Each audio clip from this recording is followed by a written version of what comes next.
Lyca production Subaskaran மற்றும் red Jain movies தயாரிப்பில் உலகநாயகன் கமல்ஹாசன் நடிப்பில் பிரம்மாண்ட இயக்குனர் சங்கர் இயக்கத்தில் இந்தியன் 2 உலகமெங்கும் வெற்றி நடை போடுகிறது.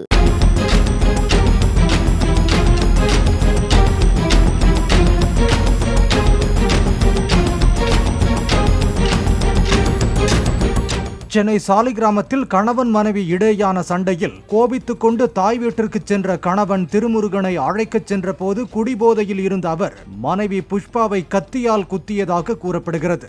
கத்தி குத்தால் படுகாயமடைந்த புஷ்பா உடனடியாக மருத்துவமனைக்கு செல்லாமல் அருகில் இருந்த கோயிலுக்கு சென்று தன்னை கடவுள் காப்பாற்ற வேண்டும் என வழிபாட்டில் ஈடுபட்டதாக கூறப்படுகிறது. கோயிலில் மயக்கமடைந்த அவரை அங்கிருந்தவர்கள் மீட்டு மருத்துவமனையில் அனுமதித்த நிலையில் சிகிச்சை பலன் இன்றி உயிரிழந்தார். இந்த விவகாரத்தில் விருகம்பாக்கம் காவல் நிலையத்தில் கணவர் திருமுருகன் சரணடைந்தார்.